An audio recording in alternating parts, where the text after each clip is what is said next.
would like you to keep in mind. First of all, there is mention on all sides of escalation. I think the first point that you have to keep in mind is the attack of 22nd April in Pahalgam is the original escalation. ये जो सिलसिला है जो हम देख रहे हैं आज की घटनाओं को लेके, ये 22 अप्रैल के पहलगाम के हमले से शुरू हुआ है. एस्केलेशन वहां पे हुआ है और उस एस्केलेशन का जवाब भारतीय सेना ने, भारतीय फौज ने कल अपने एक्शन से दिया है. Secondly, I want to invite your attention to the involvement of the group calling itself the Resistance Front in these attacks.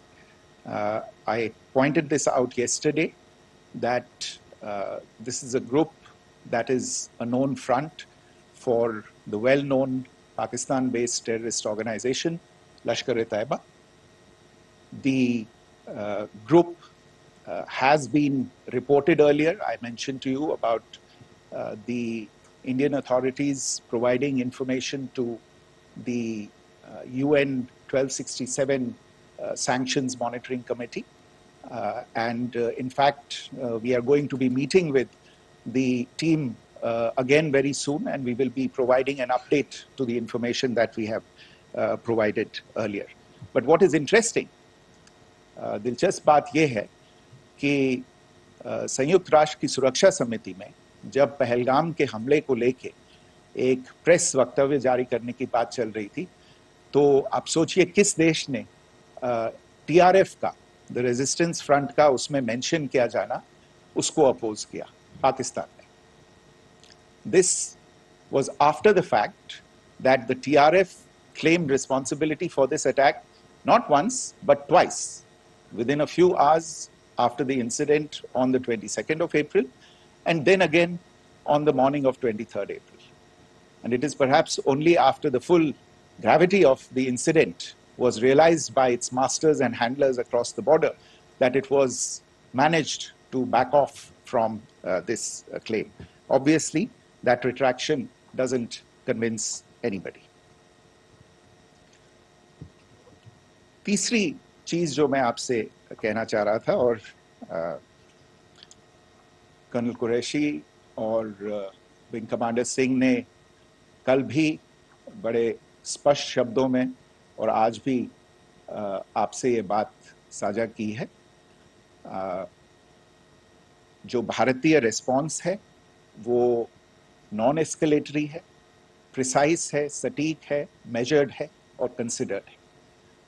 Our intention has not been to escalate matters. We are only responding to the original escalation, as I said, and our response has been targeted, precise, controlled and measured. Only no military targets have been selected. Only terrorist infrastructure in Pakistan has been hit. Now, there are, as I said, a number of issues that have been raised in commentaries, and there's a lot of, as I said, unfounded disinformation and fabrication that has come from across the border. And I would just like to use this opportunity to set the record straight on some of these issues. The first of these is Pakistan trying to wash its hands off any and all involvement with terrorism. I think the Pakistani information minister said there are no terrorists in Pakistan.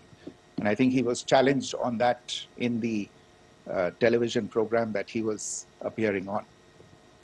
But even if I partially repeat myself from yesterday, I think Pakistan's reputation as the epicenter of global terrorism, in a number of instances where concrete evidence is available, not just to India, but to governments and authorities and agencies around the world.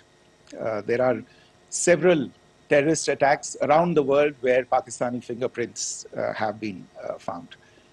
I don't need to belabor the point with regard to this audience about where Osama bin Laden was found and who called him a martyr.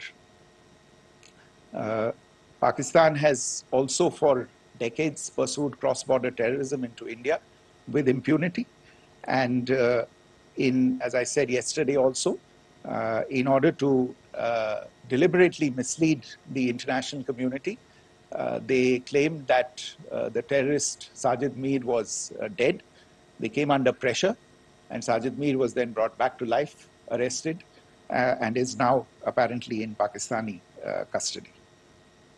Pakistan is also home to a very large number of UN proscribed as well as UN proscribed terrorists, as well as terrorists proscribed by a number of other governments in the world, including, of course, the Lashkar-e-Taiba and the Jaish-e-Mohammed, as well as their leaders, Masood Azhar and Hafiz Mohammed Saeed. आपने देखा होगा हाल ही में पिछलों में पाकिस्तान के रक्षा मंत्री और उनके पूर्व विदेश मंत्री दोनों ने इस बात को माना है कि पाकिस्तान का ऐसे ग्रुप्स के साथ जो रिश्ता है वो क्या रहा है. Both the defense minister and the former foreign minister of Pakistan, I think they've done a more eloquent job of this than I could ever do in terms of describing their country's implication in international terrorism and their involvement in housing these kinds of groups.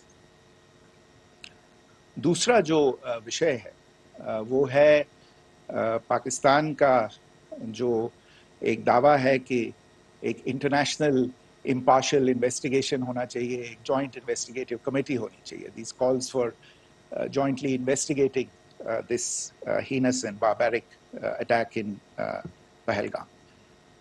Again, I think you know the history well on this. You know the track record well, and it is not a bright track record insofar as Pakistan is concerned.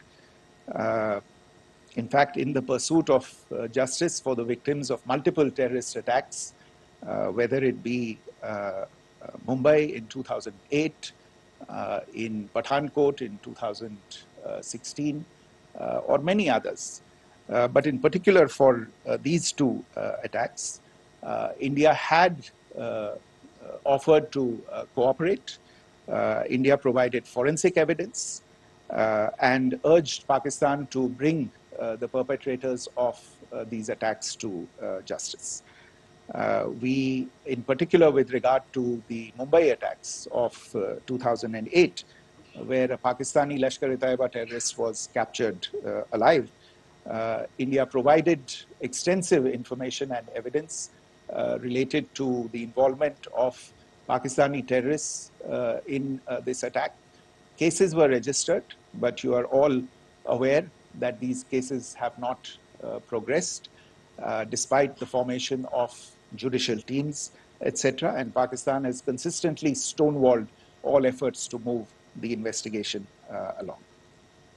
In fact, with regard to the Pathankot attack as well, a joint investigative team was formed. We gave access, unprecedented access, I should say, to Pakistani team to the site of the attack. Details of call records data and DNA, etc., were shared with Pakistan. We had shared with them details related that we had been able to access to the addresses of terrorists. We presented evidence against the office bearers of Jaish-e-Mohammed who had conspired in the attack, and the handlers of the terrorists who facilitated them and guided them in. But there has been no movement on this. So in all of this, I think the experience has not been positive, and it certainly doesn't give us the confidence now to take at face value Pakistani assertions of wishing to participate in a joint investigation. These are just delaying tactics. These are just stonewalling tactics. And in fact, there is reason to believe that Pakistan uses the evidence that we provide only to cover its tracks and, in fact, defend the terrorists who we are looking for and obstruct the path of investigation. A third point that I wanted to address was the claim that only civilians were killed in the strikes on the 7th of May. We have made the point very clearly that all attacks on the morning of 7th May were against carefully selected terrorist infrastructure, terrorist targets. It is not clear to us, in fact, seeing some of the coverage of the after effects of these strikes, including the funerals for the terrorists that were held yesterday. I think a lot of you have seen the reports and the coverage on media. If only civilians, if any civilians were killed in these attacks, I wonder what message this picture actually sends to all of you. This is a question that is worth asking. It's also odd that the funerals of civilians are carried out with the coffins being draped in Pakistani flags and state honors being accorded. As far as we are concerned, the individuals eliminated at these facilities were terrorists. Giving terrorist state funerals may be a practice in Pakistan. Doesn't seem to make much sense to us. Pakistan has also claimed that India deliberately attacked religious sites. This is completely false again. I have made it clear that the targets were terrorist infrastructure, terrorist facilities, and locations connected clearly with incidents of cross-border terrorism into India. And it is in fact Pakistan that is misusing religious sites as a cover to in fact radicalize, direct and indoctrinate and train terrorists. In fact, contrary to what Pakistan is claiming, yesterday Pakistan launched a targeted attack on the Sikh community in the state of Jammu and Kashmir, hitting Gurdwara in Poonch and the homes of Sikh community members, which came under attack. And we know that at least 3 individuals were killed in that particular attack. Pakistan is also making attempts to, in fact, just to add to this point, the retaliatory action that Pakistan has taken, in fact, is impacting civilians. I showed you the picture of the Gurdwara and the Sikh community members who were killed in this. There are other civilians also who've been killed and injured in these attacks. In fact, since yesterday morning, a total of 16 civilians have been killed and 59 others have been injured in the attacks by Pakistan. Not only this, Pakistan is also making attempts as part of its disinformation campaign to paint our action with regard to cross-border terrorism through the communal angle.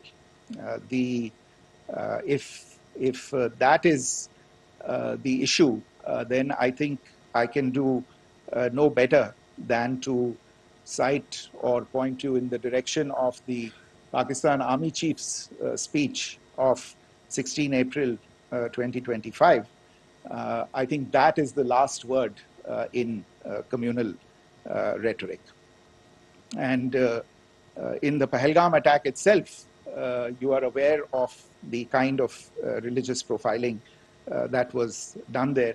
And perhaps there is a linkage between these two events. I can only say that these nefarious designs will not be allowed to succeed in India. And it is to be noted that people from all faiths, all religions, all regions in India have unequivocally, not just in India but around the world, have condemned these attacks. The Pakistani claims of now responding to India's strikes of the 7th of May. As I said right at the outset, it is India which is responding. The original escalation was by Pakistan on the 22nd of April. We are the ones who are responding to that escalation with the action that was taken yesterday morning. And again, I would like to emphasize that the action was restrained. It was directed towards non-civilian, non-military targets and confined to terrorist camps. And again, as we have been saying since yesterday, any further action by Pakistan, some of which we are seeing today, is nothing but escalation by Pakistan now, once again, and will be responded to and is being responded to appropriately. One point that I wanted to also address was the allegations to the targeting of a dam, the Neelam Jhelum project in Pakistan-occupied Kashmir. I want to say that this is an absolute and complete fabrication and a blatant lie. India has targeted only and only terrorist infrastructure, and the details of that, that terrorist infrastructure, together with the locations, were shared with you yesterday by Colonel Qureshi and Wing Commander Singh. I should note that if this kind of a claim is a pretext for targeting Indian infrastructure of a similar nature, Pakistan will be entirely responsible for the consequences that will undoubtedly follow. Finally, I want to address the some issues that have been raised related to the Indus Waters Treaty and the disinformation that has been raised in regard to that as well. The fact is that there have been fundamental changes in the circumstances in which the Indus Waters Treaty was concluded, and they call for a reassessment of the obligations under the treaty. Over the last year and a half to 2 years, India has been in communication with the government of Pakistan. We've sent several notices to them requesting for negotiations to discuss modification of the treaty. India has for 6+ decades now honored the treaty, even during periods when Pakistan imposed multiple wars on us, and even when relations were adversarial. Pakistan is the one that has been acting in violation of the treaty, deliberately creating legal roadblocks in India exercising its legitimate rights on the western rivers. Any projects that India sought to build on the eastern rivers, and even on the western rivers, which we are allowed to by the treaty, were always challenged by Pakistan. thereby hampering our rights to utilize our legitimate waters under the treaty. In fact, if you see the preamble of the treaty itself states that the treaty was concluded in a spirit of goodwill and friendship. Mark those words, concluded in a spirit of goodwill and friendship. ये भारत का धैर्य और भारत की सहनशीलता है जो 65 साल से हम इतनी प्रोवोकेशन के बावजूद इस ट्रीटी को निभा रहे हैं. However, as has been made clear earlier as well, Pakistan has not responded to our requests to enter into negotiations for a reassessment of the obligations under the treaty. A number of conditions have changed. This is a treaty that was based on the engineering techniques of the 50s and the 60s. We are living through the first quarter of the 21st century. Technological changes and technological advancements have to be taken into account. There are demographic changes. There are climate changes that have taken place. There is the imperative of clean energy. And of course, the terrorism that Pakistan has wreaked in the state of Jammu and Kashmir itself has hampered India's ability to exercise its rights under the treaty.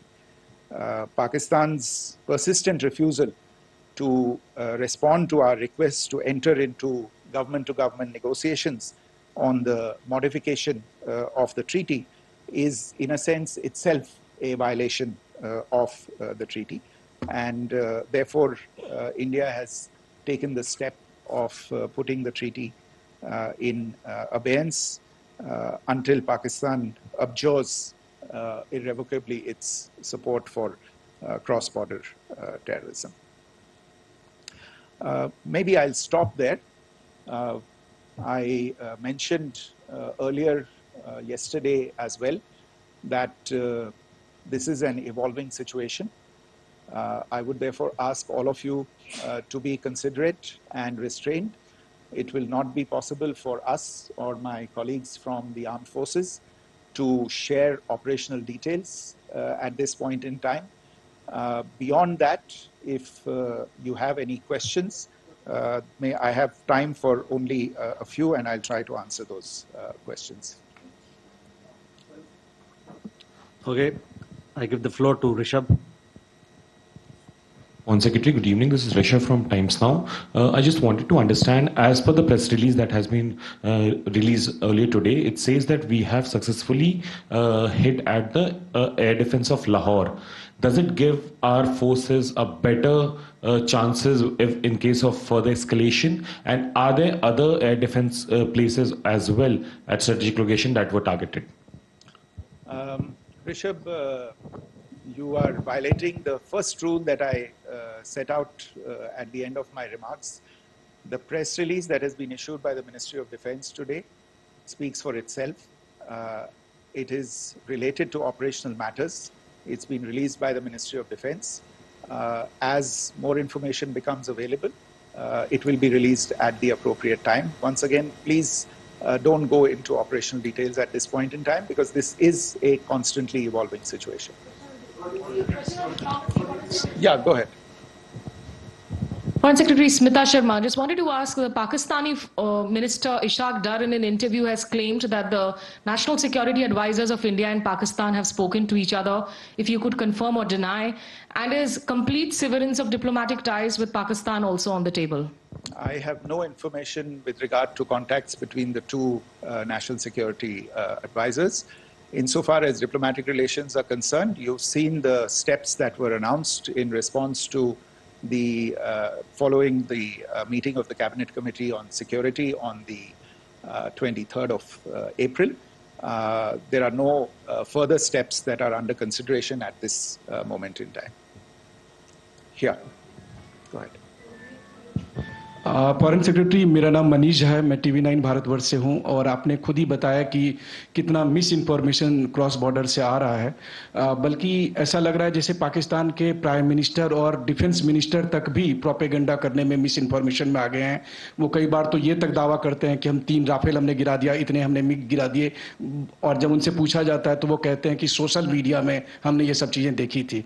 तो अगर आधिकारिक तौर पर अगर आप कुछ कह सकें इस पर, ताकि उन्हें भी समझ में आए कि इस तरह के प्रोपेगेंडा नहीं चलने वाला है। देखिए, जब सही समय होगा तो आधिकारिक तौर पे इसके बारे में सूचना मिल जाएगी। लेकिन जो आपका प्रश्न है कि प्रधानमंत्री और उप प्रधानमंत्री और विदेश मंत्री, उनके रक्षा मंत्री इस तरह की बातें कर रहे हैं, तो इसमें अचरज की कोई बात नहीं है। आखिरकार ये एक देश है जिसने अपना इसका जन्म लेते ही झूठ शुरू हो गया था। 1947 में जब पाकिस्तानी फौज ने जम्मू कश्मीर पे दावा बोला, तो उन्होंने किसी ऐसे वैसे व्यक्ति से नहीं, संयुक्त राष्ट्र से झूठ बोला कि हमारा कोई लेना देना नहीं है इससे, ये लोग जो गए हैं वो तो कबायली हैं।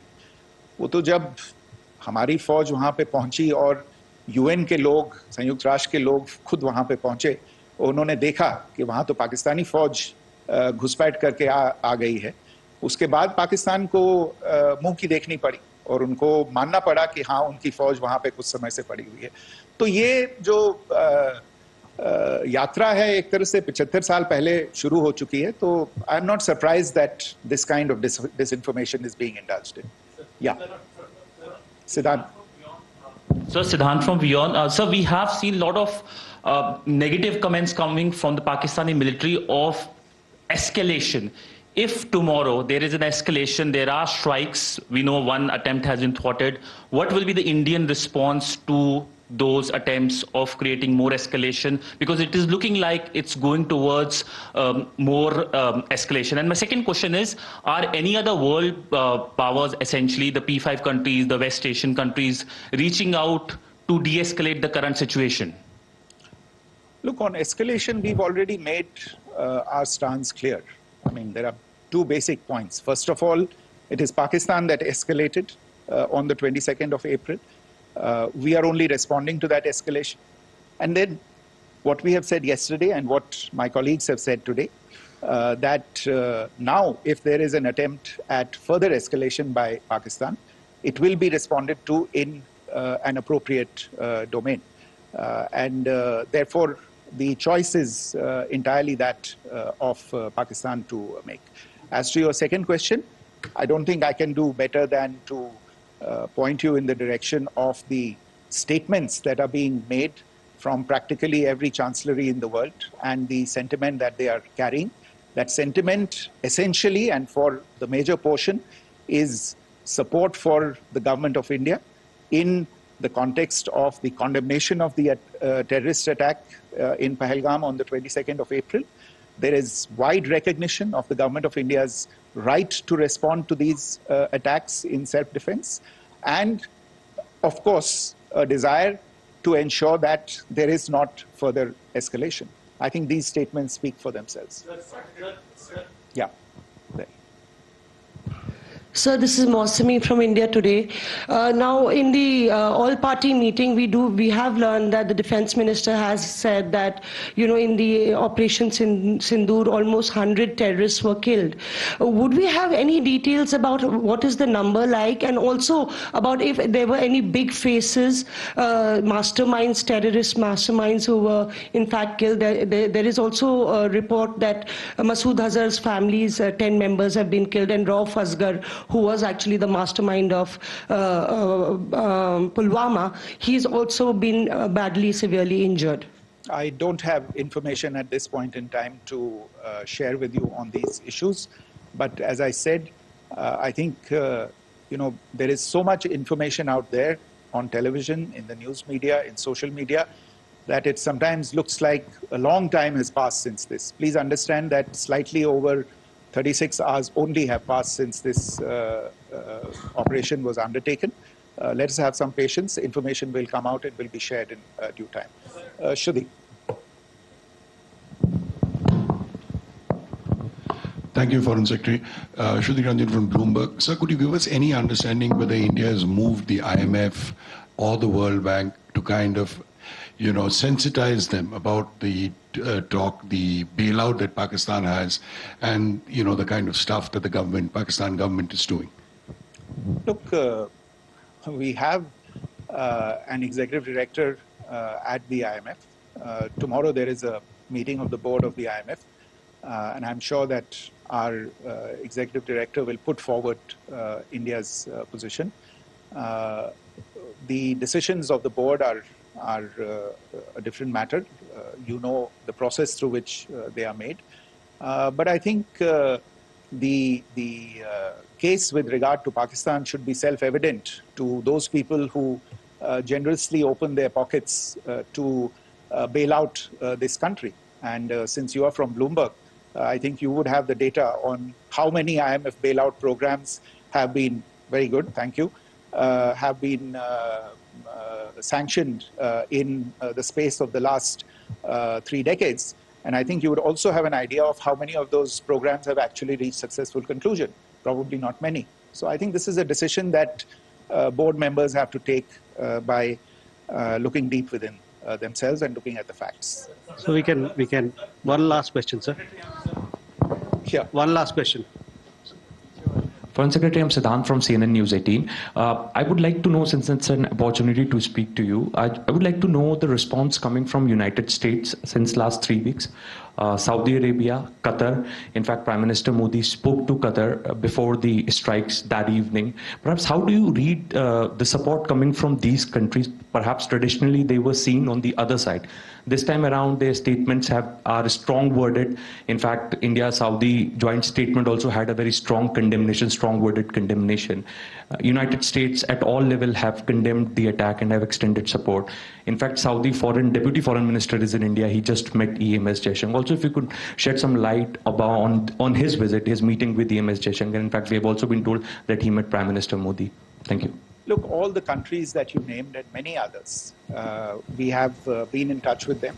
The Prime Minister has spoken to a large number of world leaders. A large number of world leaders have called him, as have called the External Affairs Minister. As we speak, there are conversations going on today as well with world leaders. And your assessment or conclusion of the general tenor of these messages is very much on point. And I think this is a recognition of the fact, firstly, of the barbaric nature, the unprecedented nature and character and features of the attack in Pahalgam, and a recognition of India's right to respond to this, and also a recognition of the fact that in responding, we have been nothing but responsible and have done so in a restrained, in a measured, and in a non-escalatory manner. I think that counts for something. People have taken that into account, and that is what is explaining the kinds of reactions that we are seeing. And we appreciate the sentiments and the statements that have been made by the vast majority of world leaders.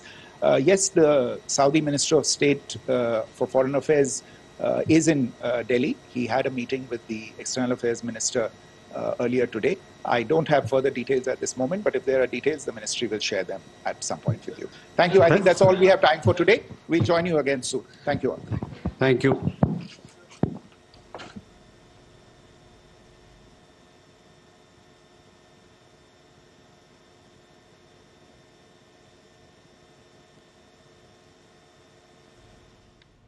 तो विदेश मंत्रालय की तरफ से ये अहम press वार्ता आप देख रहे थे, जिसमें कि विदेश मंत्रालय